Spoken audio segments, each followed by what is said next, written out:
Hello, beautiful people, and welcome to Drawing Down the Dragon. I'm Snappy, and thank you for joining me for our evening adoration to the Muses. We gather with the sunset and cry out in loving adoration to the Great Mother, the twins, and the Muses, the one, duality, and generation. And we ask the Muses to sing in us the songs of inspiration, to guide us in our daily wanderings, and to teach us to listen and perceive with reasoned clarity. And now let us light our candles and begin our rites.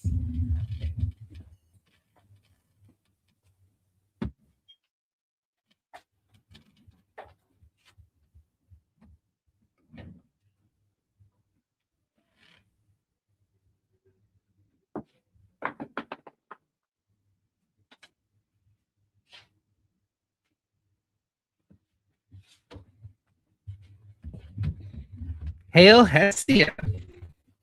All right. It's a pleasure to be here with you all. Thank you guys so much for joining me. Let's give a quick shout out here to the chat. Much love, Honey Bee. Sonia, much love. The Unseen McQueen. Steve, much love. Gandhi, much love. Leslie, much love. Kat the Taurus, much love. Kairos, much love. The Phoenix, much love. Jaro, much love. Mother Rhea, all the love in the world. All right. Amazing. Great to see you guys. So happy you're all here with me on such a beautiful, beautiful evening. So let's begin by discussing the astrology. We find ourselves still under the moon in Scorpio. And the moon in Scorpio is such incredibly sensitive energy, right? We're all going to feel raw and overwhelmed, stressed, and just laid bare, right? The energy of Scorpio is the heaviness of water. It takes us into the deep intuition, into this profound emotional connection. But with all of that heavy water energy comes this, comes the weight of people's emotions, comes the weight of our own emotions. If we're out of balance and not in harmony, we're really going to feel it, So it's really important that we utilize this energy to really understand ourselves and to connect to people in a deep, loving intimacy. Use this energy to explore in a mystical sense ourselves, to truly transform and to really embrace that magical, intuition. But we have to be cautious as well, right? With this energy, don't let it overwhelm you. Don't let it leave you raw and laid bare. All right. And with that, let's discuss our title. I'll be a tree if you are its flower. And this beautiful line comes to us from a beautiful poem by Sandor Petrofi. Sandor Petrofi. And let's go. How do I get this? Here we are. All right. I'll Be a Tree by Sandor Petrofi. And we're going to read a few poems by Petrofi this evening. I will be a tree if you are a flower of a tree. If you are dew, I will be a flower. I will be dew if you are sunshine, just for our beings to unite. If maiden, thou art heaven, then I'll turn into a star. If girl, you are hell, how let's unite. I curse. I'll be a tree. I'll be a tree if you are its flower or a flower. If you are the dew, I'll be the dew. If you are the sunbeam, only to be united with you. My lovely girl, if you are the heaven, I shall be a star above on high. My darling, if you are hellfire, to unite us, damned, I shall die. Wild stuff. Absolutely love it, right? So much fun. I'll be a tree. Hail the muse. And we continue. So the next poem I'd like to read by Petrofi is called Prophecy. Prophecy. You told me, mother, that our dreams are drawn by a sacred hand at night. The dream is a window to the future where the eyes of our soul get a sight. Mother, I was dreaming something. Would you explain to me what it meant? I had wings and I was flying all over without an end. My dear son, sunshine of my soul, happier could not have been. God Almighty will give you a long life. This is the joyful secret of your dream. And the child grew, his young age kept a flame lit in his chest, while the song, a soothing relief, gave his heaving heart a rest. The youngster grabbed a lute and put his sentiments in a song, and on its wings his glowing feelings, like birds, were flying all around. The magic song flew to the sky, brought the star of fame down, and from its beams around his head it weaved a shining crown. But the fruit of the song is poison, and each flower the poet takes away from his heart into his lute cuts his life one precious day. His feelings caught fire that turned into hell, and he became the prey of flames, hanging to a branch of the tree of life. On earth, that's how he remains. He lies on his deathbed, child of much torment, and hears the faltering voice of his heartbroken parent. Death, don't take him from my arms. Don't let my dear boy die. Heaven promised him a long life, or our dreams only a lie.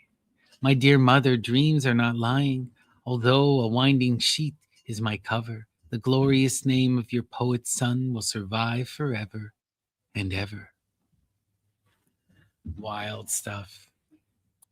All right, we continue. The next one I'd like to read for you guys is called The Sea is Rising Up by Sandor Patofi. The sea is rising up, the sea of the people. The waves, high as a tower, threaten the earth with power of its upheaval.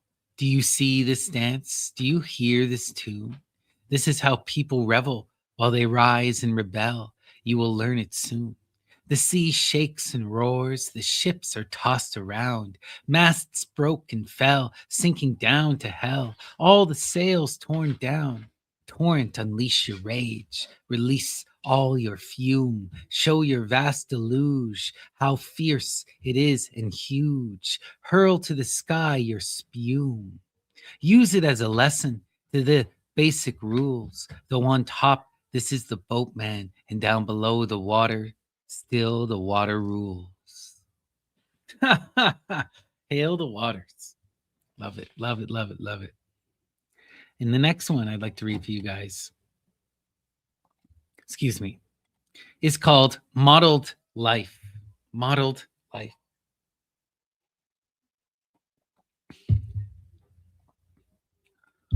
By Sandor Patofi. I served Mr. Mars at one time and Miss Talia another time. And at one of them I got fired, of the other I got tired. I walked on foot like a pooch, or fared like nobles on a coach. I cleaned others' riding boot, and they did mine just as good. I was thirsty, hungry often, waited for dry bread to soften. Other times I had a feast, like a king, to say the least. I slept on the rough, dry ground, where no comfort can be found, and rested in fancy bed with soft pillow under my head. I bowed humbly to the aid of the country magistrate, and dignitaries tipped their hat to me anywhere we met. For chambermaids it meant the end to walk with me hand in hand, then fine ladies fell into trance, just thinking that they caught my glance. I had the finest clothes, some patched up to cover holes, first a green patch, then blue and yellow. That's my modeled life, dear fellow. Wow. For those with ears to hear, he's calling forth this image of the cynic, right? And of Dionysus. Really powerful stuff. Serving Mars, right? Wild. Because we always recognize that where there is Aphrodite, there is always Mars. And Dionysus is in service of them both for this reason. In adoration of Venus means also in adoration of Mars. And it's easy to forget that, because Mars is so ugly. But it's there. It's always there, right? Wild. Okay. And for those who doubt, Sandor Patofi is a really interesting character you should all go check out. He came onto my radar because I'm always looking for poets who are truly inspiring, who are able to really, connect to the people And this man started a revolution. He's the icon of Hungary, the heroic poet, right? Really, really wild. Check him out. Worth his story is worth reading. All right, we're gonna read another. What was the next one I wanted to read? Right. I dreamed something beautiful. One second here. I dreamed something beautiful. I dreamed and woke up suddenly. When did you wake me up so soon? Why did you wake me up so soon? Why did you have to bother me? Happiness in my life is not real. At least in my dream, it does appear. Why did you have to disturb? Oh, my dear God, oh, my dear God, why am I not allowed to dream of pleasure in this world? You told me that you don't love me, but I could not believe it. Don't tell me again, don't tell me without saying I know you mean it.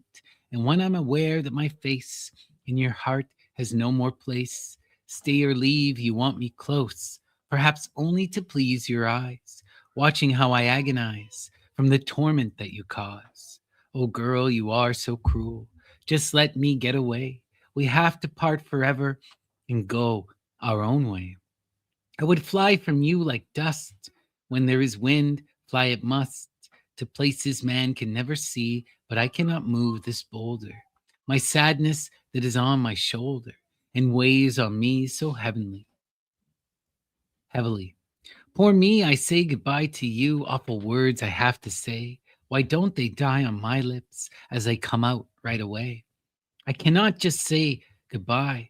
Let me hold your hand for a while, your hand that destroyed my happiness and tore my future apart, forever breaking my heart to cover it with tears and kisses.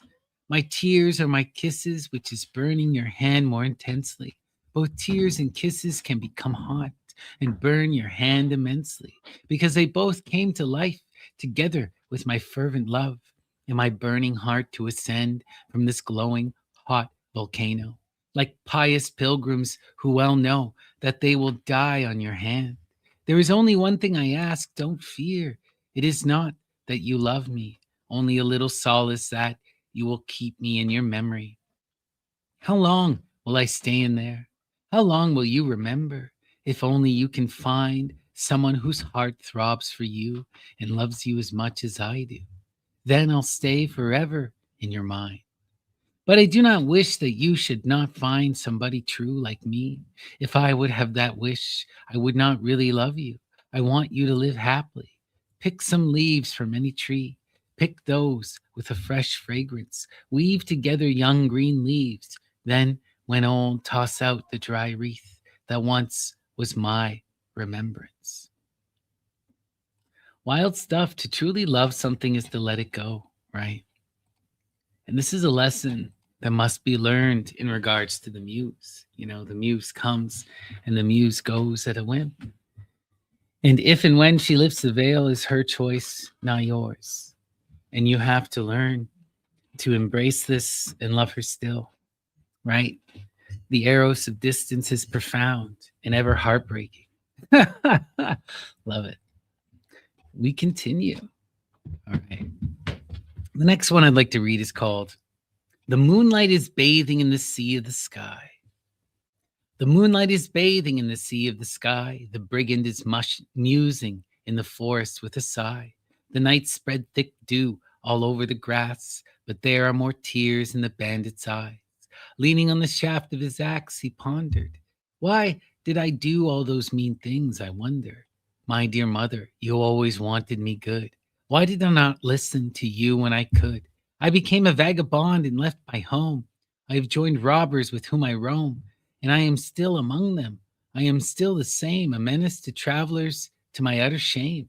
I would go home gladly and leave them behind, but it is too late. There is no home to find. My dear mother has died and the house collapsed. The gallows are standing, and I am next. Wow, wild, wild, wild, wild, right? One day you may find yourself in a far different place than you thought, disconnected from that mother spirit. Wow. Okay, we're going to read one last poem and then we'll move on.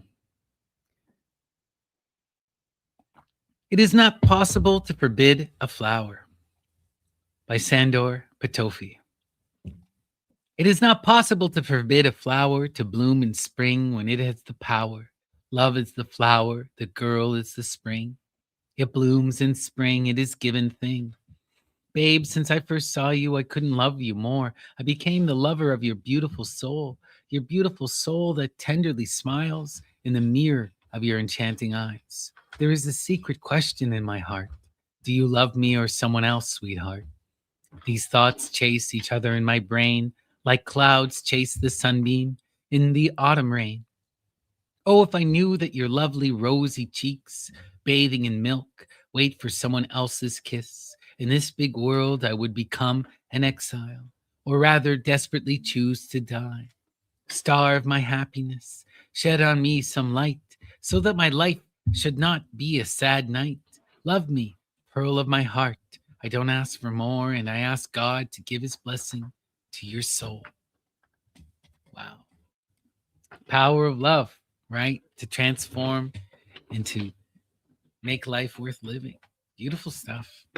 All right. And let us now hop over to our divination proper. And as always, we will begin with our Ganapati Oracle. And we invoke Ganapati Ganesh,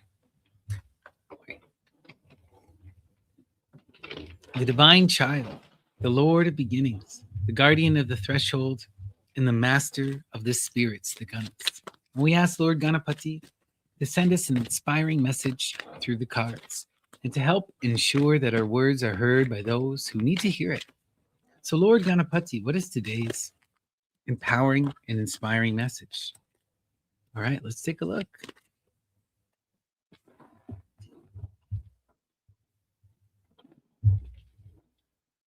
Spiritual practice, 19. The 19, this is wild, right? The 19 in the tarot is the sun, the most beautiful card in the entire deck, the fulfillment of our dreams, new life, rebirth, generation, the coming dawn, right? Plutus, wonderful, wonderful energy. But also with this, we see the magic of the one, the power of the magus, right? That force that balances us, that calls us to the heights of the ideal, that projects its will across time and brings it into manifestation. And we also see the magic of the nine, right? The Virgo, the hermit, that force of refinement, of disciplined action that goes internally, that faces itself in the mirror, shines the light of the moon into the depths of her soul, and does that hard, deep shadow work, right? With honest, loving practice. And that's what takes us here to the spiritual practice, right? If you wish to be in that magus energy, if you wish to be in that hermit energy, if you wish to experience the beauty of the dawn, then the spiritual practice is the key that unites it all, right? We are called to be in that disciplined, loving action, right? We are called to be in relation with the divine, with the spirits, with the ancestors. And that relationship is something that must be cultivated, developed in the heart and in the home, right? With loving adoration and affection and with disciplined practice, right? We wake up and welcome them and go to bed and let them and lay them to rest with loving respect, right? This is profound. Spiritual practice will enliven the soul, will empower your life, will give purpose to the mind and body. It's profound, you know? And it can be as simple as sitting in meditation, or it can be as complex as ritualizing your life, right? It's up to you where it goes. But the key is to engage in something and to really practice it, to do it with that daily, loving, continued practice, you know? When we do that kind of energy, it really leads to profound realization. This is one of the harder things about something like meditation. So many people, right? They go, oh, meditation is easy, right? I can do 15 minutes. Yeah. Can you do 15 minutes every single day? Every single day with the dawn? That's what we're saying. That's what will lead to profound transformation. When you really engage this into your life, it becomes something that really rewards you. And I've spoken of this often on the channel, but this is something that we need to remember, and we'll see spoken of in the magical tradition often, is the waiting, the power of the wait, right? The wait it's a complex thing, because it's one of these things where it's like you're meant to be engaged in this regular disciplined practice, and then it'll come when it comes. But if you don't engage in the disciplined practice, it's never going to come at all. Right? And this is the struggle, right? It's wild stuff. It's wild stuff. But spiritual practice is what will lead to the birth of a new dawn, that'll lead to the fulfillment of our dreams, that'll transform the self and allow us to rise to the heights of the ideal, to be in that divine imitation, and to connect to our highest muse. Profound, right? Thank you so much, Ganapati. What a beautiful message. All right. And we continue. And let us now go to the fairy guardian oracle. The fairy guardian oracle. And we will invoke the fairies, the spirits, the daimones, the monags, the lares, the genii, the seleni, the penates, the satyrs, the dryads, the naiads, the oreads, the nymphes, the Kurites, the Coriobantes, the elves, and the gnomes, all the spirits of mind, the spirits of place, the spirits of the ancestors, the spirits of the elements, the spirits of the dead. We invite them all in, and we ask them to watch over our readings, to guide my hands, and inspire. What is the message, spirits? All right, let's take a look. All right, new beginnings. This fairy godmother heralds the joyous news of a new baby or the birth of a cherished idea. Protect and nurture your ideas as you would a baby. Well, this directly corresponds to the princess in the tarot, does it not? That's lovely. I have yet to see this card, I've been playing around with this deck for a couple years now, and I think I only saw this card the first time I opened it and went through them all. Wow. This fairy godmother heralds the joyous news of a new baby or the birth of a cherished idea. That is what the princesses are in essence, right? Wow. And like the princess, we are called to nurture, to protect, to see this energy blossom. This is really, really, really beautiful. Look to your own life. Is there new life on the way? Are there new ideas that need to be cultivated and protected? Recognize them for their beauty and their potential. Wow, wow, wow, wow, wow. How beautiful is that? Love it. Recognize this rebirth energy in your own life and engage in that true nurturing cultivation. Beautiful.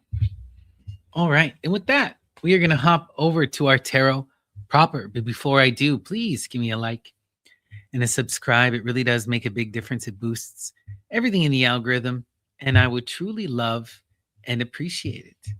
And if anyone is interested in me pulling them a few cards this evening, you can please send me a super chat, a super thanks, or sign up for a YouTube membership. All right.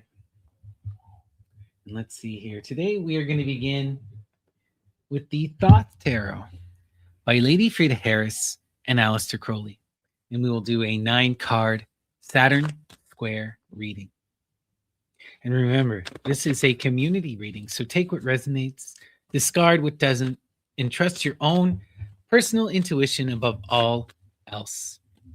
And we invoke Apollo and the Muses and ask them to shine their light upon us, to guide us throughout our day, and to help us to realize the beauty of our dreams. So Apollo and the Muses, what is today's empowering and inspiring message? All right, we take a look. Inspire.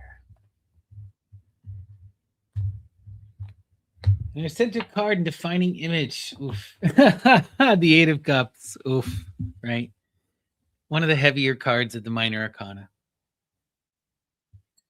But a wake-up call, and a needed one. The Eight of Cups is when we're in this. Many of us will be in this energy at various points in our life where we have done this profound work to invite new love in, to invite new connection, to bring in new friends. But then when those friends come in, when those opportunities present, we are reluctant. We don't want to fully engage. We are anxious. We are nervous. And we sit in our comfort zone. We see this on full display with the card here, right? These energies are fulfilled in themselves as the other four cups languish, broken and dry, right? Because we are refusing to get out of our comfort zone. These could be beautiful, loving connections. We don't know. They could be horrific too, right? This is the thing with the energy of the eight. We need to break out of this. This is a bad habit because we find ourselves in this need. Often with the four, we need to recognize the four is complicated. It is luxury, right? The Four of Cups, comforting, but not fulfilling. Not fulfilling. It can't be fully fulfilling. We need to have love outside of that foundational connection. Those foundational connections can be your core. They can provide you so much, but it's never going to be enough. And if we're in this energy of the eight, it isn't. We're asking the universe for more, and yet we are refusing to accept it when it comes knocking at our door. Heavy stuff. Let's see where this is taking us. Oh, man. 2 eights, right? Man, 2 sets of 8. And the eights are, we've bound up in repeating action. We find ourselves stuck. We find ourselves doing the same thing again and again and expecting different results. And in the air, this is all about, depression energy, overthinking energy. That energy that says, I can't, I won't, and then I don't. I sit in my bed and I waste away. Right? Really painful stuff. And often with these type of energies, there's a need for profound action. There's a need to do something. You got to get out of your head. You have to come in to the waters. You need to break this energy up. You need to flip your poles, do something. Bring in that passionate flame of the fire. Bring in that heaviness of the earth, right? Let's see. Oh, interesting. And look at that. Yeah. We're sitting in our foundation and we are stuck. This is interesting. The foundation is really, really wild energy, powerful energy. One of the most complicated, if not the most complicated card in the minor arcana, because it represents the combination of the fours, the combination of the four elements, right? And what we're saying here is when you take the air, the water, and the fire and bring them into being, this is your core conception of yourself. This is your core identity, that part of you that stays unchanging through the cycles. These are the core relationships. These are the core ideals. These are the defining things that stay with us through most of our life, right? Really intense energy here. And the fours are also, right, there's this heavy need with this energy. Those who don't have this security in this foundation, don't have this family, are constantly struggling to build it. And those who have it are constantly struggling to maintain it. What I'm seeing us is in the ladder. We're in the ladder of this energy, right? We're in that maintenance. We have the foundation, which is beautiful. That is beautiful to have, right? But we're finding ourselves stuck in this pattern, sitting here, not building upon that foundation, and the truth of even the four, the power, if you sit in this energy too long, it will turn stagnant and die, right? This is just the nature of the earth. Everything is in a constant state of flux. You need to build upon this four. We need to engage and break out of these limiting patterns of behavior. Where are we going? Wow. Yeah, this is getting heavy, guys. We have the energy of Tai Chi, Fortuna, the 10, Fortune, the completion of the first cycle in the major arcana. This is the true pressure of the moment. This is the energy that calls us to outside of our comfort zone. Now we're seeing this on full display here, right? Look, what is the Wheel of Fortune, right? The Wheel of Fortune really wants you to exceed yourself, to do the things that are uncomfortable. It forces you in. If you find yourself living in going in one direction your whole life, fortune will come and force you to face the other way. That is this energy. But if you can turn around, walk that other direction for a while, you will gain so much profound knowledge that when you turn back onto the path you were, you will be in this incredible wealth of experience, right? This is impearling energy, transformative energy. And this is what we're seeing here. The fortune's coming you to break out of these bad habits. There's going to be a lot of pressure here. We can't stay in this energy. We have to expand upon this four. Yeah, look at that. Look at that. The Ace of Cups. New opportunities for connection, new love, new relationships, new friendships, new partnerships. And this is a beautiful, loving connection, one that must be nurtured, that must be cultivated, allowed to blossom, allowed to rise into its absolute heights, right? The ace implies the 9 and the 10. The 9 is that generative power of happiness, loving affection, where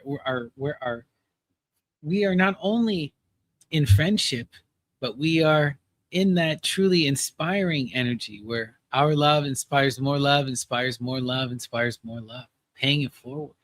And we come into also that energy of satisfaction, the 10, true emotional fulfillment, being in that just profound bliss and security and that love.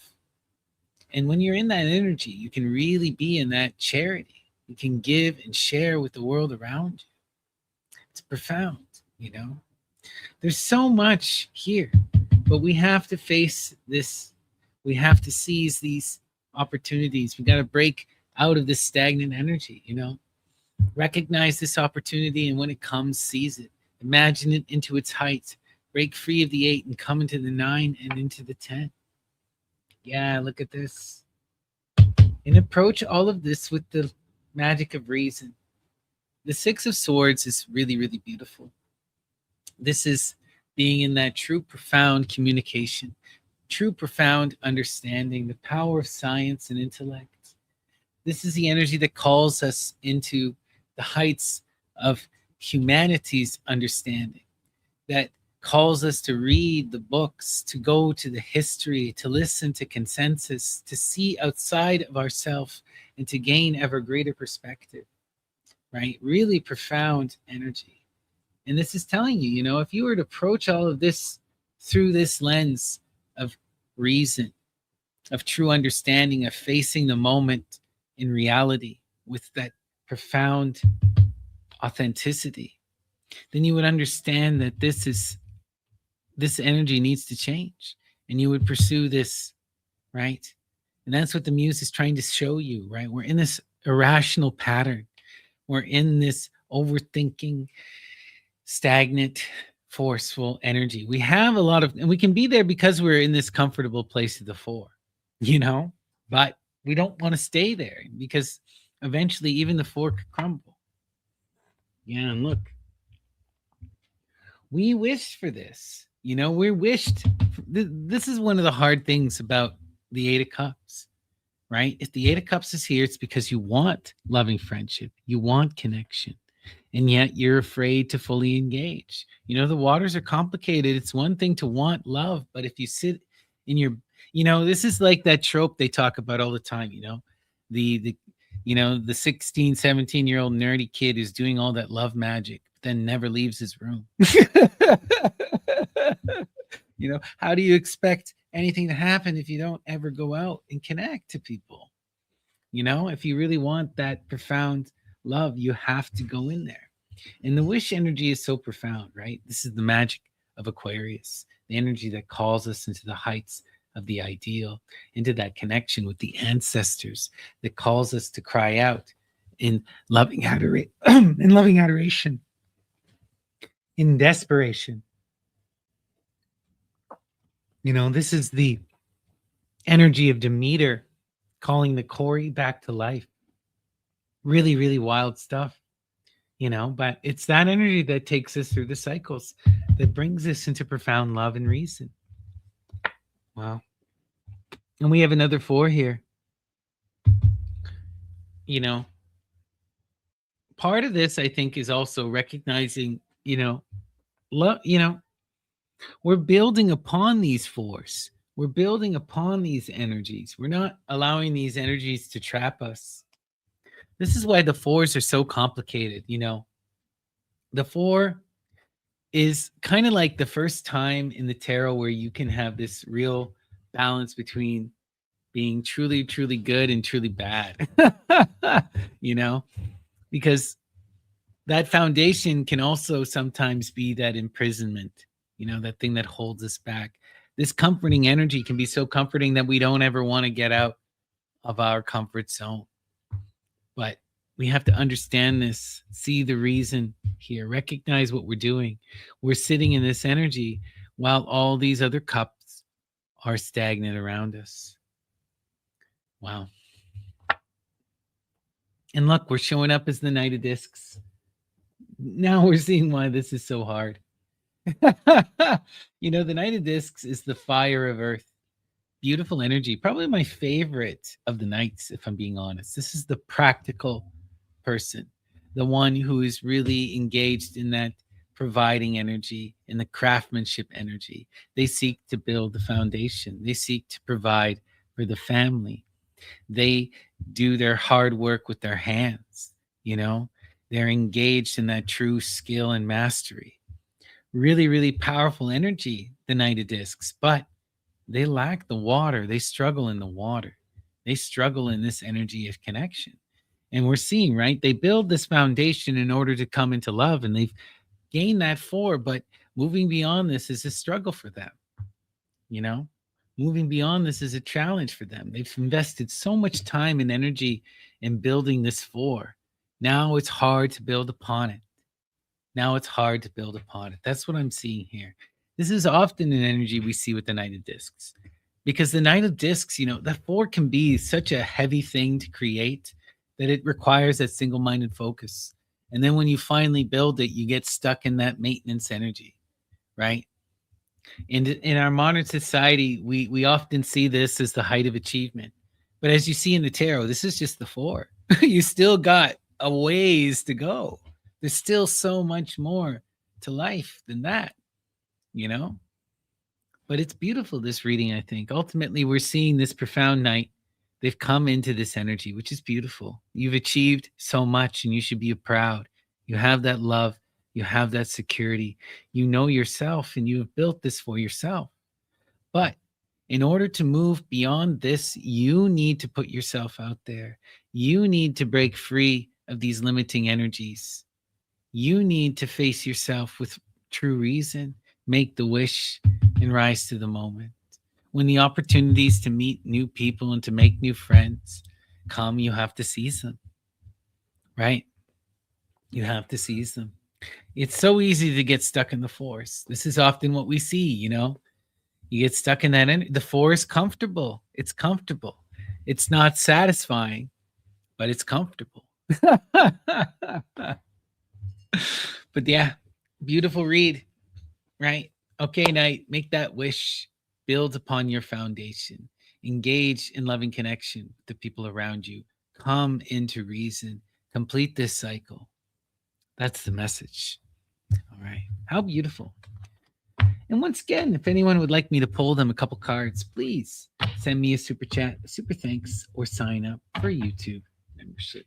And I hope that resonated with you. It certainly resonated with me. Thank you, Thoth Tarot. How fun. Beautiful. You love your couch, Steve? Good to know. All right. No, that's the problem with Eros. Eros is everywhere. Eros is especially when you're sitting alone by yourself. That's when he's driving you mad. That's when he's the gadfly. That's when you're most susceptible, right? The only way to avoid that Eros energy is to be in loving connection with others, right? You got to find fulfillment, right? No, no, no. Sitting alone at home is the worst thing you can do if you're trying to get rid of Eros. All right. Let's see. You know, there's a truism in a lot of these old adages and these old sayings, idle hands are the devil's plaything, you know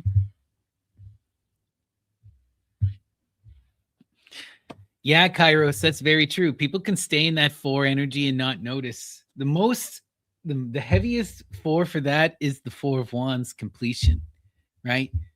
People get a concept of who they are. They get an idea of who they wish they could be, and they say, I will do it one day. Tomorrow I will become that person. Or the idea of who they can be is enough. And they live their life always dreaming of who they could be and never of who they are, and never get out and do anything about it. It's wild. It's wild, but you know, this is a fact of life. Wow. All right, let's continue. What do we want to do next? Okay, let's go to the. Oh, we haven't done this one in a while. This will be fun. We're going to go to the Estenzi Golden Tarot. The Estenzi Golden Tarot. This is one of the older decks that I own from the 14th century Ferrara, Italy. All right. And we invoke Apollo and the Muses and ask them to shine their light upon us, to guide us throughout our days, and to show us the beauty of our dreams. So, Apollo and the Muses, what is today's empowering and inspiring message?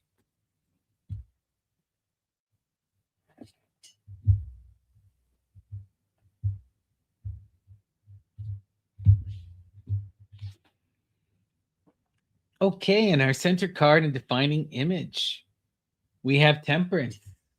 Wow, Temperance, beautiful stuff. Temperance is the consummation of the Lover's card. This is the creation of profound art, the reformation of the divine androgyne, the creating of something greater than the self, the projecting of the will into the far future, the magic of the far shooters, right?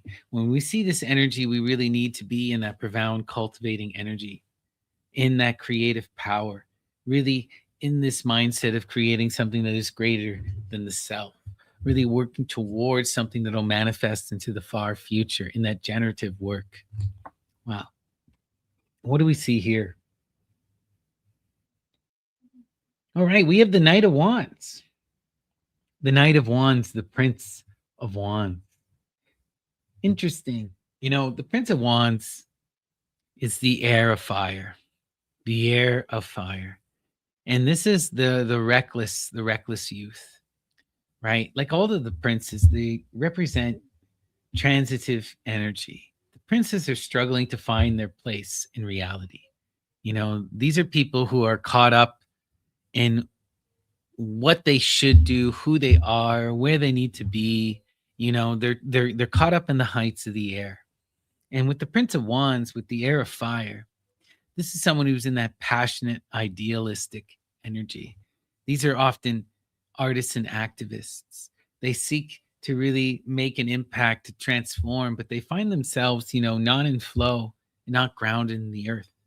And so very reckless, willing to do just about anything to be seen, but they not understand the full intensity of what they do, because they're caught up in their own narcissistic, limited ego. And it's wild energy to behold. Often these characters can become profound artists that society worships, and they often make beautiful art, but they're certainly not characters to be idolized. It's wild stuff. And so the princes, like all the princes, they need to ground themselves. They need to come into the earth or into the waters or into the fire. They need to make a choice. They can't be in the heights of the air like this for too long. They need to come into harmony with others. But this is ultimately, I think, what we're seeing for this prince here. They're connected to this empress energy, or to this temperance energy, this true creative energy, which is going to require the prince to overcome their limited self. The temperance energy is the consummation of the lovers, that call to shed our ego and to come into true loving adoration and connection with the muse, to really be in that power of refinement. If the prince is going to be in that creative power to project their will across time, to give birth to something greater than the self, they will no longer be a prince at the end of such a practice. They're going to have to transform as part of the process. Let's see. What do we see here? Oh, the Four of Swords. The Four of Swords. Truce. Truce. This is interesting. This is beautiful. The Truce card is the beginning of true wisdom, the starting to see outside of one's limited perspective, right? For the first time now, we are really listening and conversing with the people around us. We are expanding our limited view by listening and incorporating the views of others. And this is truly, truly profound, right? And what we're seeing here is that reckless youth, that ridiculous prince, coming into this truthful energy, understanding that they need to ground themselves. There's still a long way for them to go, but as long as they're in this balanced energy, they're not in this ridiculous energy. Because we need to be honest, when I think of the Prince of Wands, I think of people like, a Kurt Cobain or a Jimi Hendrix, but I also think of, people like an Osama bin Laden. These people are ridiculous in more ways than one. They're artistic and wild and inspiring, but yeah, not in reality. Not in reality. Okay, Two of Swords. Wow, there's a need for this energy to really come into the ground here. Wow, to really ground itself in the air. The Two of Swords is peace, learning to accept the moment, to accept the work. Right? If that prince wants to create, wants to be in that temperance energy, they're going to have to transform themselves, right? That's the magic of temperance. In order to create profound art, you're going to have to transform and perfect the self. You're going to have to engage in that process of divine adoration, and imitation. You're going to have to shed your skin like the snake, see yourself reflected in the other, go through that profound refinement. Right? This is really, really beautiful. This is really beautiful. There's a need to be in this accepting energy. What we're seeing is this prince is calming the most intense aspects of their nature and allowing their passions to drive them into true creative power. Wow, wow, wow. This is a prince in the very, very positive light so far. and as you guys know, I'm not a big fan of the prince. Of the princes in general, and the Prince of Wands is one of my least. Okay, let's see. We have the Five of Wands, initiation, strife. Yeah, of course, this is here. This is a true, profound initiation. This is the prince struggling to come into their true self, right? When we see that Four of Wands energy completion, this is the recognition of one's true self, the seeing oneself in the mirror, the beginning of knowledge and conversation with the holy guardian angel, right? Really understanding what we want to be. But once you come into that energy of the Four, now you have to make it real. You have to bring it into focus. You have to cultivate it in the self. And that requires profound work. That requires this transformative power of the Five. And it's that Five that takes us into the Six of victory, right? Where we're connected to the muse, where we are in our best self, in loving flow with the people around us, living and acting our true will. But to get there, we have to pass through this energy first. We have to struggle. We have to make that ideal real, and this is going to take that trying on of costumes, the playfulness, the struggling to see it made real. It's one thing to have an idea, it's another thing to make it tangible. Wow. And that's what we're seeing, right? We're taking an idea, right? The thing that's wild about the temperance energy is this is real. This is creation. We are making something, we are doing something. That is not usually what this prince is about. This prince is that idealistic creative, right? Capable of poetry and song, capable of wild political speech, but not real creative creation, not building. That's outside of their limited purview, you know?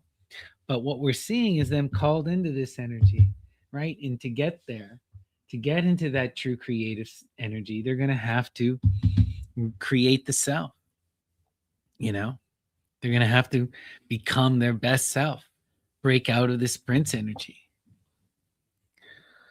Yeah, look at that. Of course, we got the moon. We got the moon. Oof. The moon is one of the heaviest cards in the whole deck, the 18, right? This is about the moon energy always signifies trauma, but these are deep traumas, and it could be ancestral trauma. These are things that we refuse to face, that we refuse to confront, wounds that the body hides from us. Sometimes these things can be truly ego shattering, and hence why they're hidden. But under the light of the moon, we have the goddess coming to help us face this. She's calling us into the depths of ourself, calling us to face this in our subconscious. And if you can really engage this energy, you can break out of these patterns of behavior and come into true creative action. What I'm seeing here is, why are we finding ourselves in this prince energy and not moving beyond this limited energy? Is because we are overthinking. We are bound up in this depressive action. And it's something that is deep and hidden. We need to really go and face ourselves.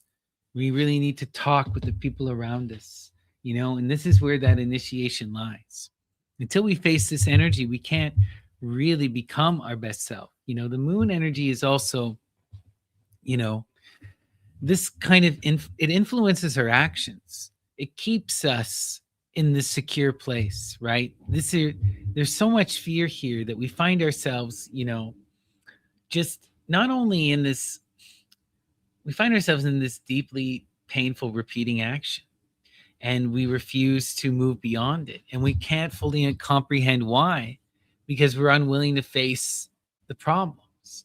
So this is profound. If we can really face these issues deep within, we can break out of these bad habits, right? That'll allow us to move beyond the 5 and to break free of the limits of the prince. Wow. Let's continue. We have the 3 of discs work. Yeah. Wow. Of course, right? 3 of discs work. The great mother energy in the earth. That energy that calls us into true collaborative work. We are building. We are working with others. We are manifesting and creating, transforming the earth, doing the hard work in connection with others. And look, this is something that is out of the purview of the prince, but this is something that the temperance demands.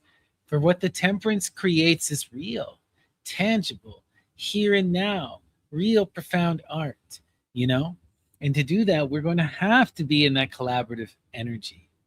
Wow. We continue. And we have the star. The star. Beautiful. The magic of Aquarius, right? Oh, this is interesting. In order to come into this true creative energy, in order to break free of the moon, we need to cry out in loving adoration to the ancestors. That's how we're going to face this energy. We need help. We need to ask for help. We need to be in this connection, to recognize this and how we need to be in this creative power, right? If you really want this, you need to demand it of the universe. Get out under the stars and have the audacity to try. Be in that reckless madness of Demeter, right? Recognize that's the power that rises the dead, right? Nothing less. We have to really want this and cry out for it. Wild stuff. Ask for healing, ask for help, demand it, and it will come.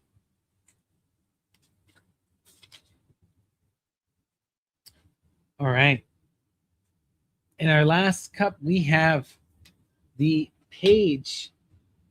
We have the Princess of Cups, the Page of Cups. Wow. The earth of water, the princess in her most innocent energy. You know, the princess, as we've talked about, is new life, new generation, an idea that really exists as a new creation, something beyond the self that must be nurtured and allowed to truly blossom, to truly grow. And this is really profound and beautiful. When we can really make that profound wish, when we can do the profound work, look what it leads. It leads to something greater than the self. The prince is really completing that magical energy of the art, creating the princess. And this is the completion of their initiation. Now, this is beautiful. Wow, wow, wow. We're seeing that prince overcome this fear, listen and expand beyond the air, and come into this true creative power. That is amazing. Wow. They just have to really inflame themselves in their passion, collaborate with the people around them, make that profound wish, and then cultivate this energy and see it blossom. This is beautiful. This is a beautiful, beautiful read.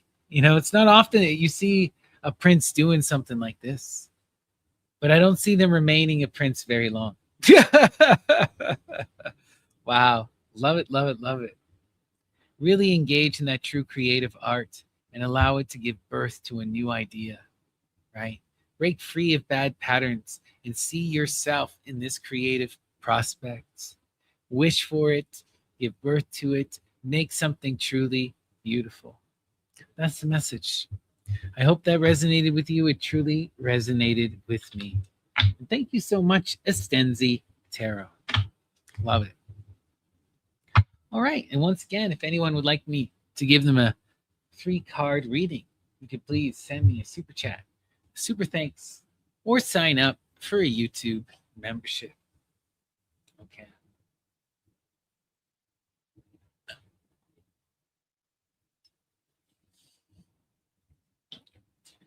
And we continue. We're going to go now to the Egyptian Tarot of Thelema.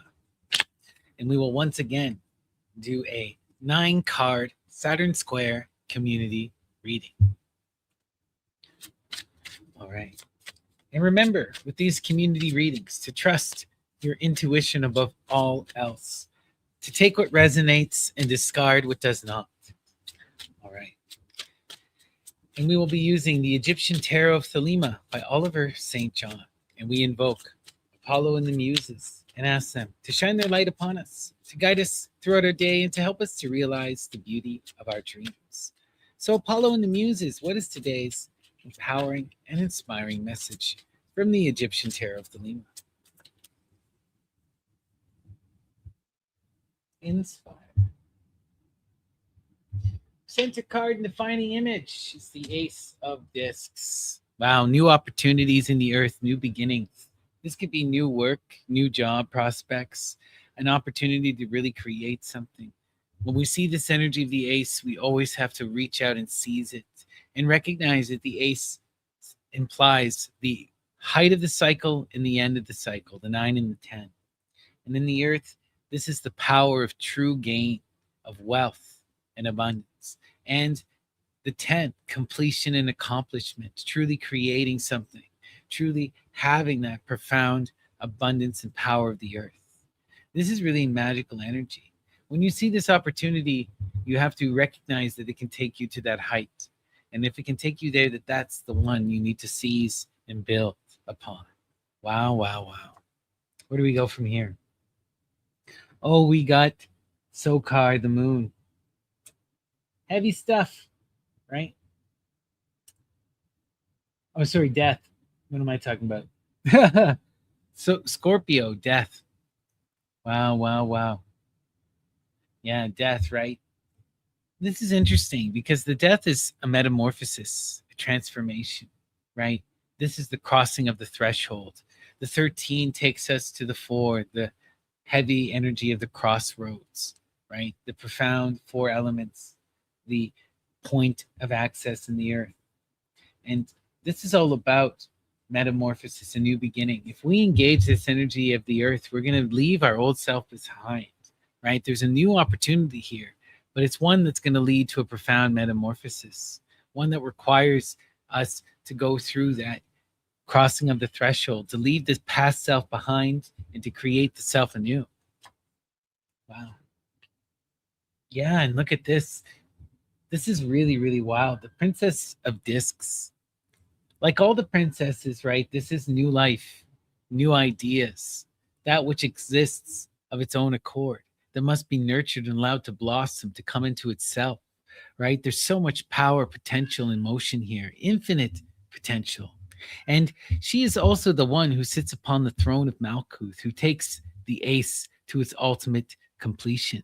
And in the earth, right, this is the princess in her most grounded, her most natural, as that true craftsman and artisan, as the real builder, as the one who can transform the earth, right? We're coming out of this death cycle and into this true creative building in the earth.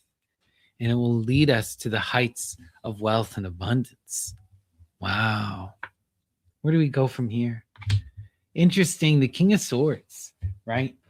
As the foundation of our reading, we have the King of Swords, the fire of air, right? This is the mature person who is in that pursuit of wisdom. They seek to understand and to be understood. They want to put their ideas out there. They want to engage in that conflict, in that grand debate of understanding, of pursuing truth and justice. You know, profound energy, wise energy, but energy that relishes and enjoys the conflict, that enjoys the struggle, you know, and we're seeing them come into the earth. And this is ultimately a polar flip for them, something that is out of their purview. The air is the opposite to the earth. So we're seeing the night come into this challenge. It's not that they can't engage the earth, it's just that this is something they're not accustomed to. Wow. We have the Fool. And look at that. We have the Fool. Beautiful energy, Dionysus, right? The magic of the child. This is the energy that calls us to embrace that true childlike wonder and audacity, to take that leap into the unknown, to pursue our desires with the full intensity of our being, without care, without worry, without fear of consequence, right? And look, connected to the death and connected to this beautiful energy of the ace. When we see and recognize this opportunity, we must leap for it. We must pursue it and just go. It's going to be complicated for the night. It's going to seem out of character, but ultimately it is profound and beautiful. And the muse is screaming at you. Don't let the complicated energy of the earth distract you. Take this opportunity. See it to its height. Wow. And look, the Eight of Wands, man. The gods are coming here to show us. They're all bringing us into this ace, into this princess. They want you here. This is where we're meant to be. We're being pulled in a real profound way. This is some wild stuff. You know, the Eight of Wands is swiftness, the power of Hermes. Hermes comes to offer us a lifeline, to break us out of that cyclical pattern of the eight, to inspire us into action, to provide us a profound opportunity, right? But in order for this opportunity to take hold, we must seize it. We must leap after it. We must cultivate it. This is really, really, really profound. You know, and the other thing with this energy is it calls us to engage the universe with the eyes of the Magus. And, you know, we have to look at the world and understand the signs and the synchronicities. Listen to our deep intuition. Recognize the opportunity when it presents itself. You know, Hermes isn't just going to come out and say it. And you have to be the one who seizes this and takes it to its completion. Wow, wow, wow. Oh, how interesting. Look at that. There's a profound partnership here. We're seeing a king and a queen coming together into this true creative energy. This is profound.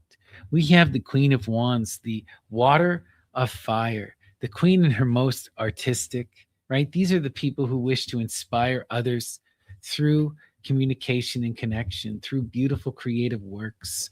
And they want to bring people into harmony and understanding.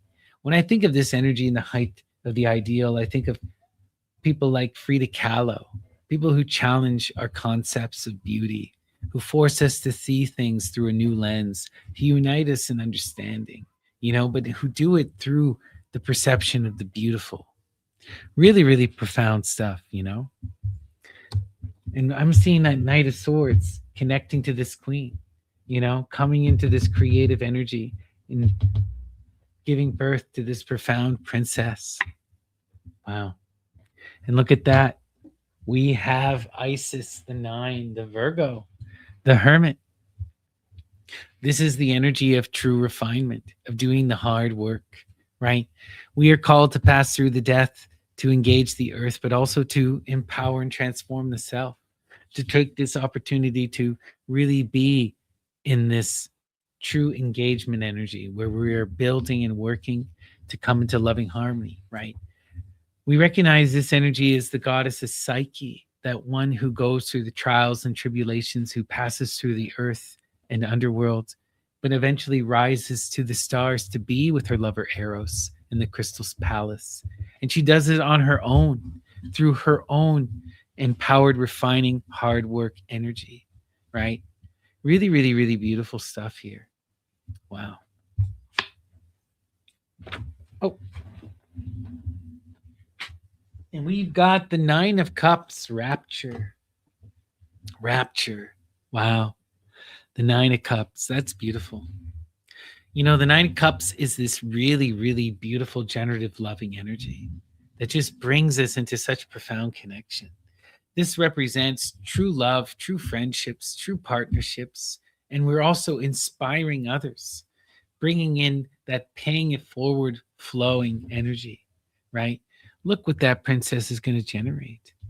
This is really beautiful. We just need to recognize this opportunity, really seize it, take that leap, engage in that transformation, do the hard work of refinement, and look at the rewards, right?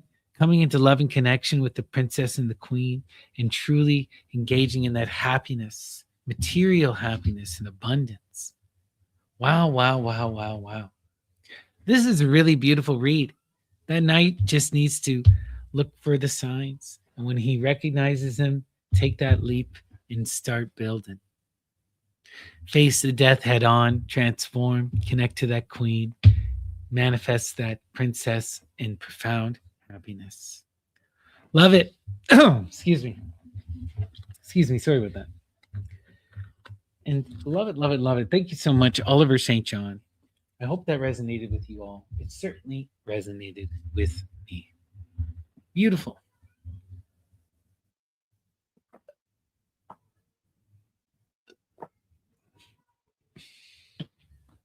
And once again, if anyone would like me to pull them a couple cards, please send me a super chat, a super thanks, or sign up for a YouTube membership. All right, and we're now going to go to the Rider-Waite Tarot, or the Rider-Smith-Waite Tarot, the most popular tarot of all time, by Pamela Coleman Smith and A.E. Waite. And we will once again do a 9-card Saturn square reading. So remember, this is a community reading. Take what resonates, discard what doesn't, and trust your own personal intuition above all else. And we invoke Apollo and the Muses and ask them to shine their light upon us, to guide us throughout our days, and to help us to realize the beauty of our dreams. So Apollo and the Muses, what is today's inspiring and empowering message? Let's take a look.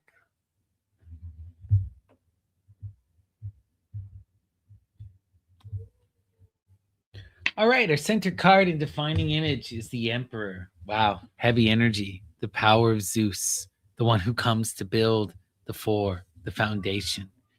That energy of the visionary who unites us in focus, who is the responsible actor, the one who takes charge, who is in that true power of authority. Really, really wild stuff, The Emperor is a beautiful, beautiful card, but a complicated card. And when he shows up, he calls us to really take charge. We have to be the one to unite people in action. We have to be the one to be that visionary who takes everyone and brings them into focus, right? Wow. Let's see. And look at that. We have the 4 of discs.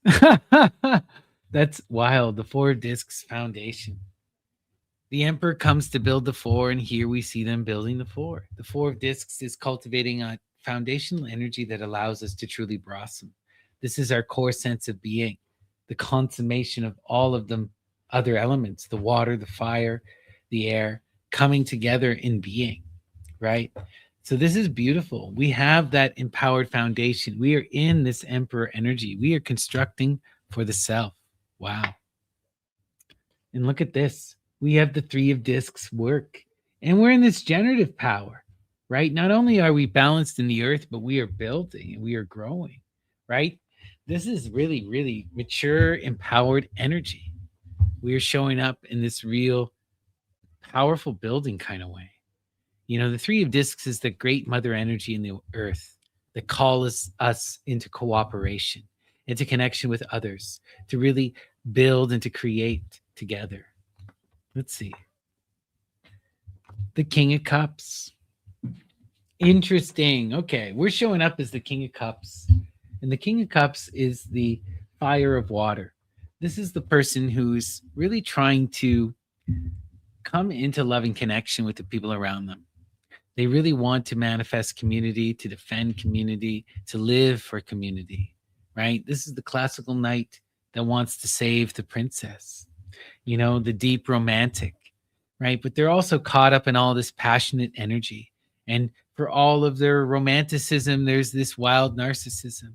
And they often get caught up in their own flights of fancy, you know, but we're seeing them being challenged to become an emperor, to really cultivate the earth and to build the foundation for themselves.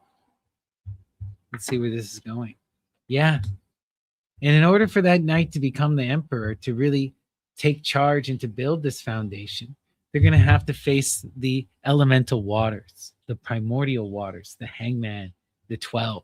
Again, we're seeing that great mother power, the magic of the three, for the 12 reduces to three and takes us into the heart of the waters. You know, this is all about facing our fears, facing ourselves in the water. And this is energy that demands a transformation, it demands change and action. You know, when this card is here, there's this profound sense that we are out of harmony, that we are not in balance, that we need to make a profound change. In order for this knight to become the emperor, there needs to be a sacrifice made. A responsibility must be taken, and it has to be a willful action.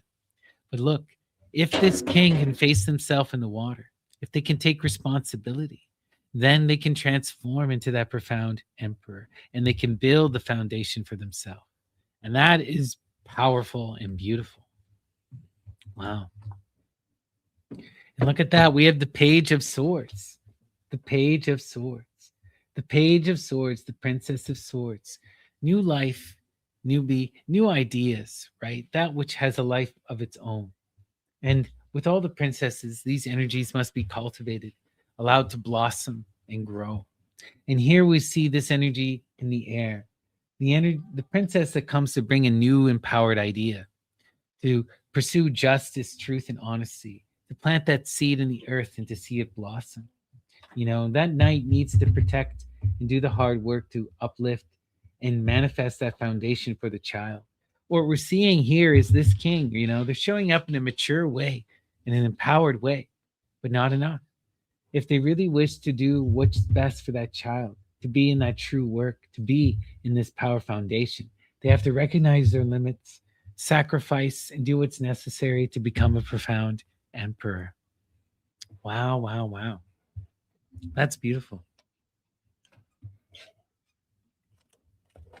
Okay. Let's see here. Oh, yeah, look at that. The tower. What's calling the emperor? The knight is having to face hardship. The king is having to face hardship, you know. The tower is that force of Aries. Aries comes to force you to change, to force you to adapt, to innovate, and to grow. He comes to upset the old growth. He challenges you. Anything that isn't stable falls, right? This is painful energy, but energy that forces us to adapt. You know, if we were struggling and unwilling to become the emperor before, now you have no choice. You must be the emperor for her. That's it. That's what this is about. You have to build that foundation. You have to make the sacrifice. There can be no other force, right? If you wish to pass through this energy of the tower, you have to do what is necessary. It demands it. And that's what we're seeing here, a real rising to the occasion. It's painful, but look what it results in, right? You do it because it's necessary. Wow. And look where it leads. It leads that emperor to the queen. It leads that king to the queen, you know? Wow, wow, wow. That is beautiful. Beautiful, beautiful, beautiful. The Queen of Wands, the water of fire. The queen is the artist, the one who puts herself out there to share her ideas in loving flow, who really seeks to inspire and to nurture creativity, to bring change and positivity. Profound energy, right?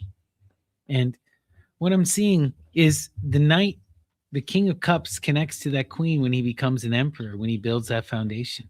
That's what's needed.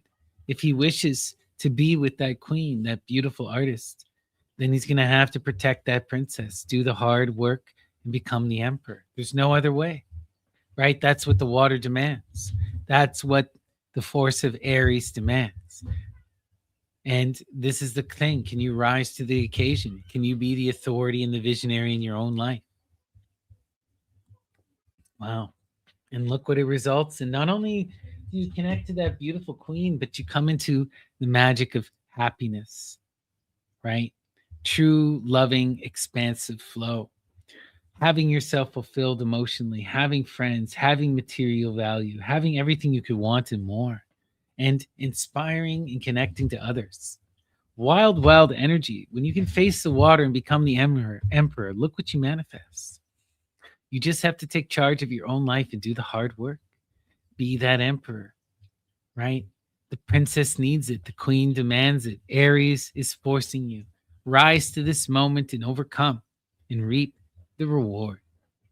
Wow. What a beautiful little read. Love it, love it, love it. All right. Thank you so much, Pamela Coleman Smith and A.E. Waite in the Rider Waite Tarot. Okay, beautiful. Okay, and up next, we're going to go to our first donation of the evening. We've got a beautiful donation from my dear friend, Gandhi. Thank you so much, Gandhi, for your continued love and support. Truly, truly appreciate it. And let's pull you a few cards. We're going to go to the Solabuska Tarot, and we will invoke Apollo and the Muses and ask them to shine their light upon Gandhi, to guide them throughout their day, and to help them to realize the beauty of their dreams. So, Apollo and the Muses, what is the empowering and inspiring message for Gandhi from the Solabuska Tarot? All right.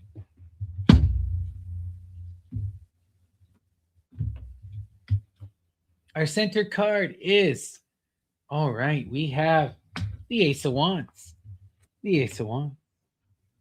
Wild. Okay, so the aces always signify new opportunities, right? And in the wands, this is about a new opportunity for passionate desire, right?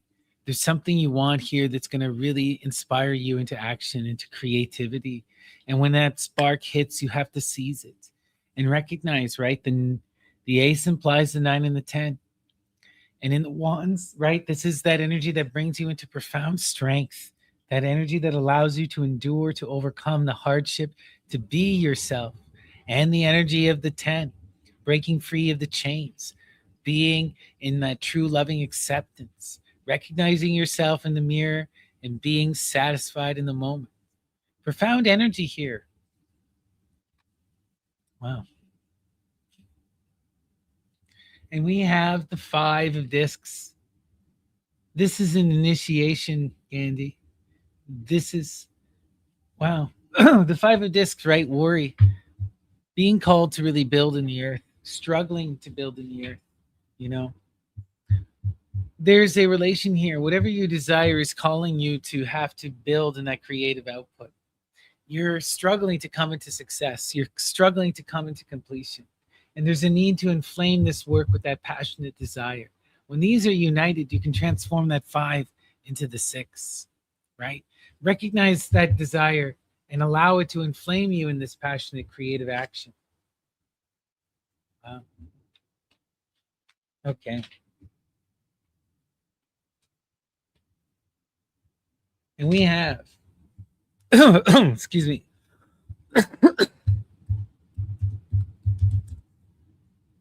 we have the tower. The tower. That's some heavy energy, Olivio. Right. The tower in the tarot, this is the force of Aries. The force of Aries. Why is the worry and the struggle here? Because you're being hit. Aries is causing you to change. It's forcing you to take account of your foundations. Anything that isn't stable is going to collapse. You're really being challenged, and this is a painful moment.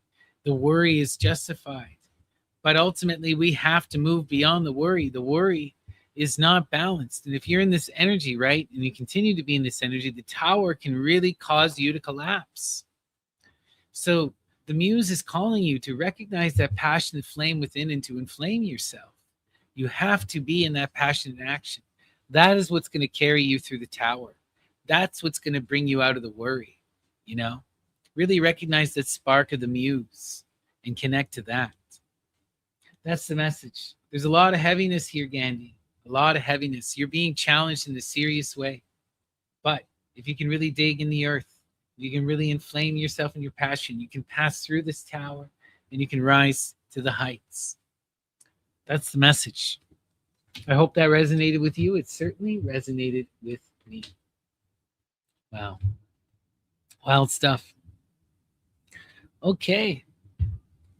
We continue. And once again, if anyone would like me to pull them a couple cards and give them a 3-card reading, please send me a super chat, a super thanks, or sign up for a YouTube membership. All right. Beautiful. Okay. What do we wish to do next here? All right. Well, we're coming up to an hour and a half here. So I think I'm going to take a quick break. I want to get myself another drink. I'm out of water and I'm feeling it in my throat. But in the meantime, I'm going to play for you guys some beautiful harpsichord music. So please don't go away. I'll only be gone for a few moments here. So enjoy the beautiful music.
Hello, beautiful people, and welcome back to Drawing Down the Dragon. I'm Snappy, and thank you for joining me for our evening adoration to the Muses.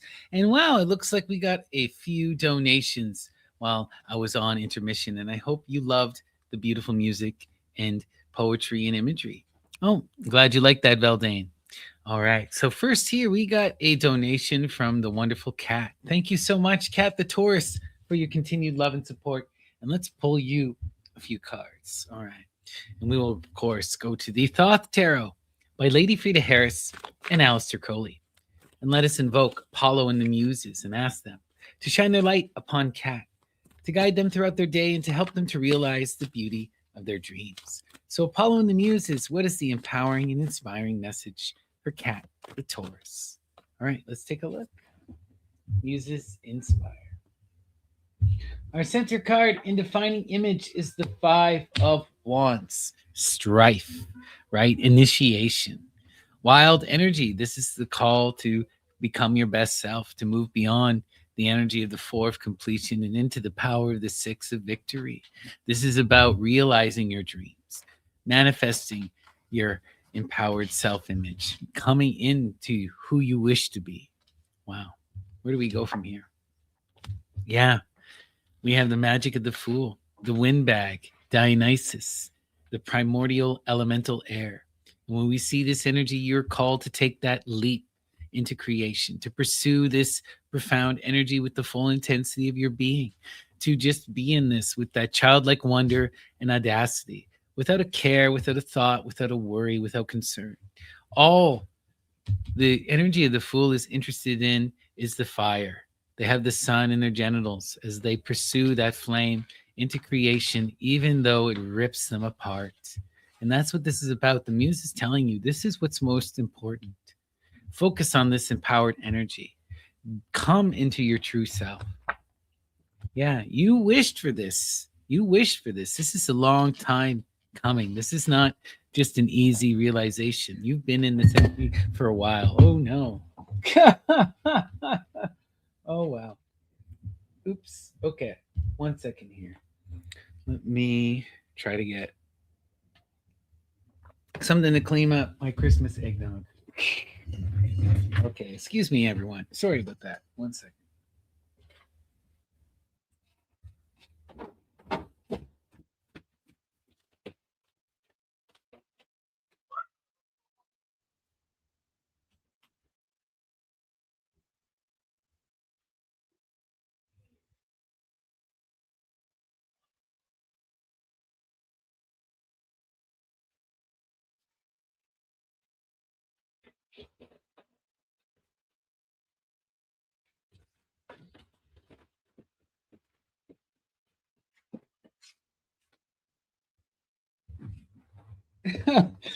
Sorry about that, cat.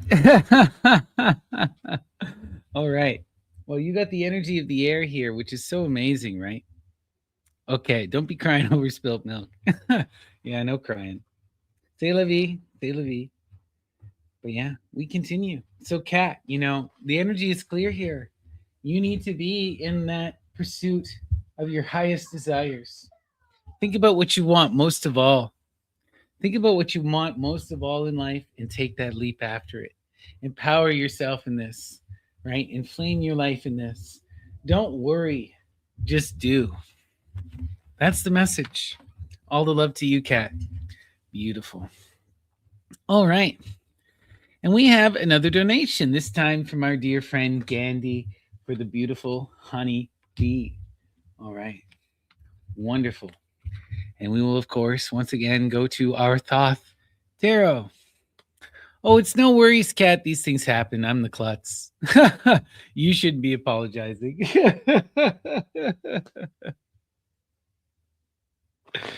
All right. So let's invoke Apollo and the Muses and ask them to shine their light upon Honeybee, to guide them throughout their day and to help them to realize the beauty of their dreams. So, Apollo and the Muses, what is the message for Honeybee? Okay, let's take a look. Inspire.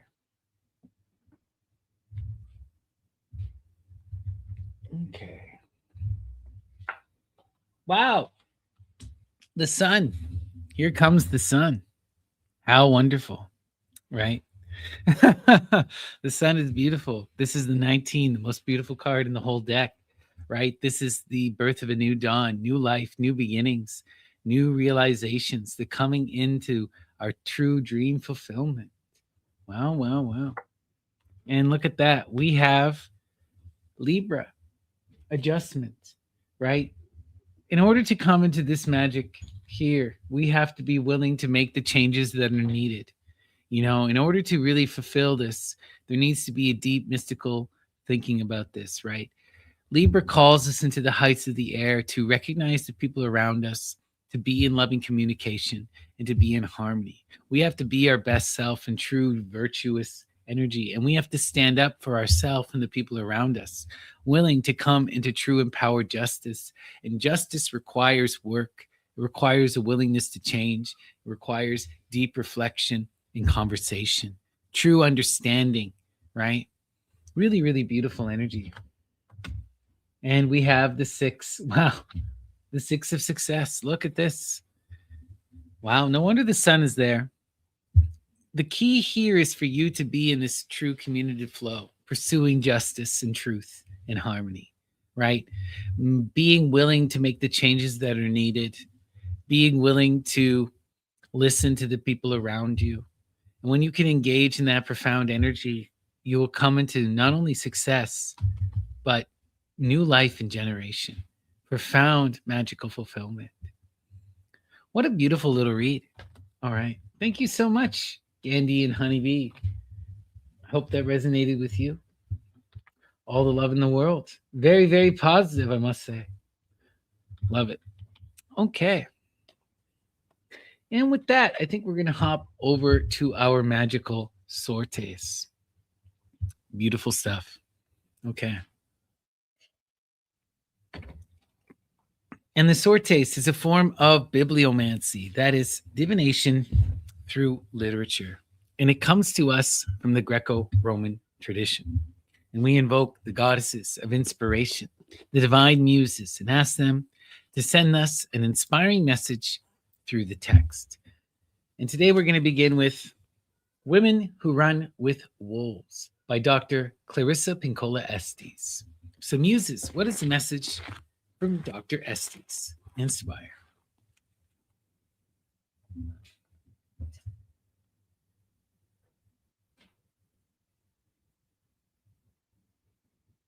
The moral is that those nettles, even once Coyote Dick got out of them, made his cock itch like crazy forever after that. And that's why men are always sliding up to women and wanting to rub up against them with that "I'm so itchy" look in their eyes. You know, that universal cock has been itching ever since that first time it ever ran away.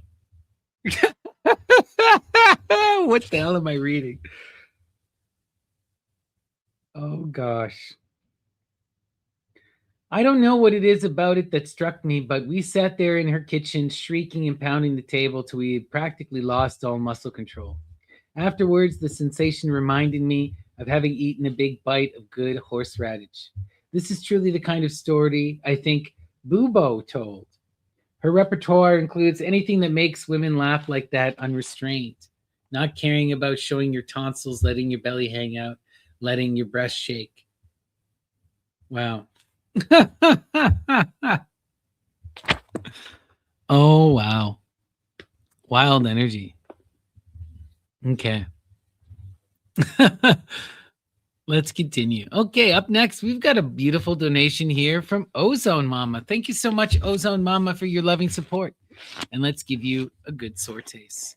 Okay, what do we think for Ozone Mama? We're going to go to the Tao Te Ching by Lao Tzu. Muses, what is the message for Ozone Mama? Inspire.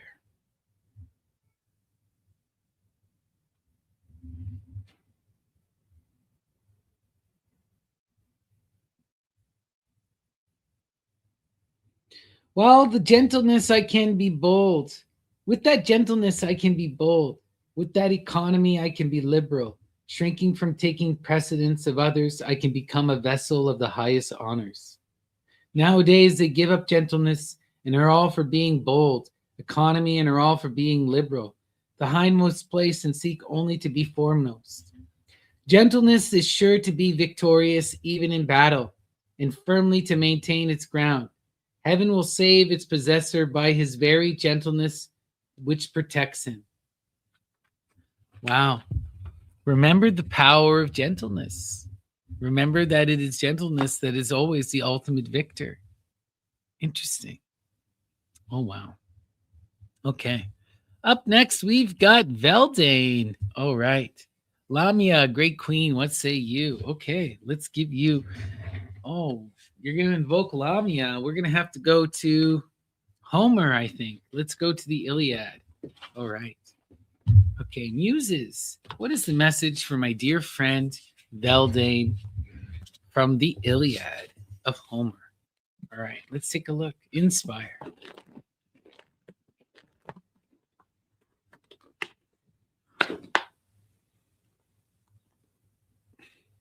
Thus before long, Poseidon and Apollo settled this earthwork.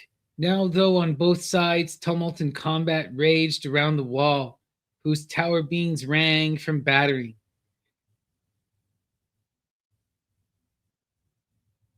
Wow. So before long, the gods were able to come to an agreement. They settled and we're done with it. But the people, they kept on fighting. Isn't that kind of interesting? What is the message trying to tell you?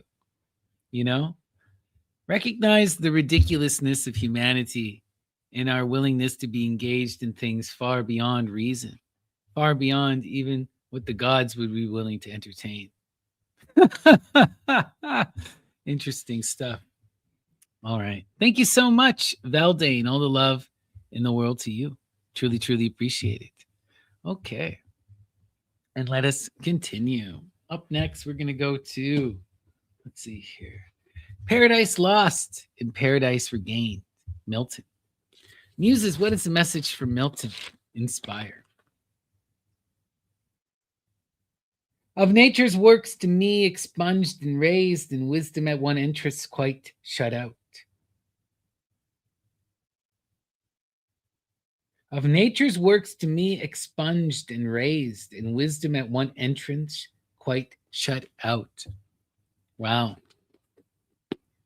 Wisdom is shut out when you don't engage in nature. If you can't be in that loving reciprocal harmony with nature, if nature is expunging you, if you're desecrating nature, how can you be in true wisdom? Wow, interesting.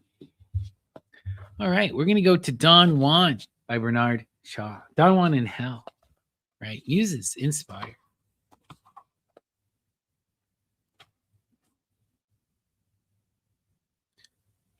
You know it is not so. The woman of noble birth marries as the man of noble birth fights, on political and family grounds, not on personal ones. Wow. You know, but the fight is still the same, right? We're all called to engage in these ridiculous fights that have nothing to do with ourselves, empowered in these traditions, caught up in bull, right? It's not so much about gender, it's about the wastefulness and the vileness of it all, is it not? You know, whether or not it's the man who's called into conflict or the woman who's called into marriage or what have you, all of it is destructive, all of it is ridiculous. You know, and why do we need to always be in this comparative contest? You know, can't we just recognize our humanity and understand that all of this is degrading? You know, shouldn't we be in this cultivating energy where we're out trying to be our best selves, to connect to each other in love, not bound by stupidity and tradition and greed, right? Wow. Let's continue. Okay.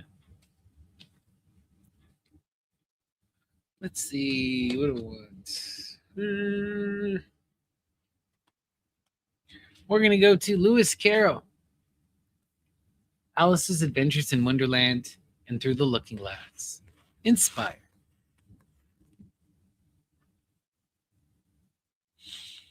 The snoring got more distinct every minute and sounded more like a tune. At last, She could even make out words, and she listened so eagerly that when the two great heads suddenly vanished from her lap, she hardly missed them. That ambient noise that starts to eventually become a tune, and then that tune transforms into words. You know what I immediately think of? As absurd as it sounds, I think of the magic of birds, right? The song of the birds, but the mystical, magical song of the birds, that which the rishis heard, right? The birds that sung the Vedas, the birds that sung the songs to Orpheus and to Medea. Wild stuff, right? Interesting.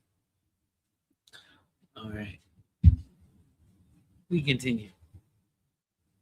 We're going to go now to Lorca, the three tragedies. Muses, what is the message from Federico Garcia Lorca? Tyrant over everyone around her. She's perfectly capable of sitting on your heart and watching you die for a whole year without turning off that cold little smile she wears on her wicked face. Scrub, scrub, scrub those dishes. Wow. You know, as painful as that is, sometimes we need to recognize the tyrant. You know, the tyrant only exists because we allow them to exist. As long as we are willing to lick their boot heel and to do their dishes, they will continue to force us to lick their boot heel and do their dishes. You know, it's painful energy, but it's wild energy. You know, it's just a truism. Eventually, something has to give, and the people have to rise up. Do they not? I wonder. All right. Okay. We're gonna do one final sorties here. Let's see. Byron, selected poetry and letters. Muses, what is the message from Byron? Inspire.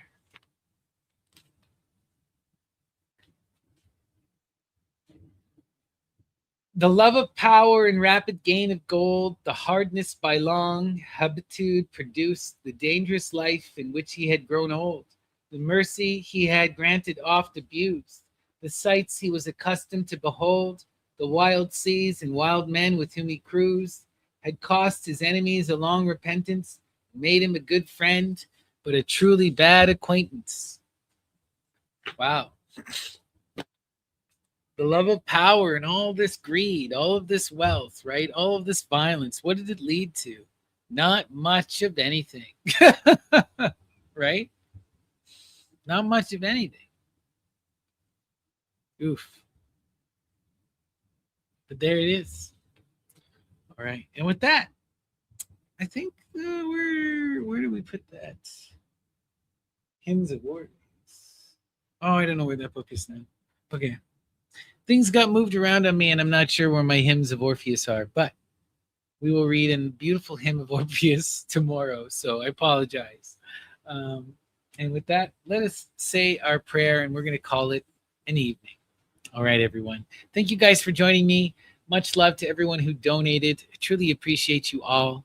It really means the world that I get to do this with you every evening. Truly, truly feel blessed.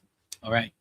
And let us cry out in loving adoration to the Great Mother, the twins and the Muses, the one, duality, and generation.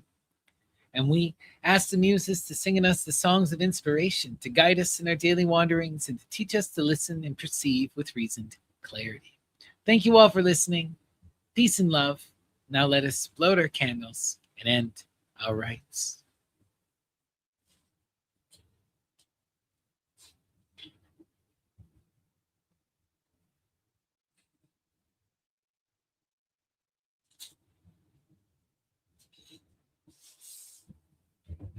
Hail Hestia. Take care.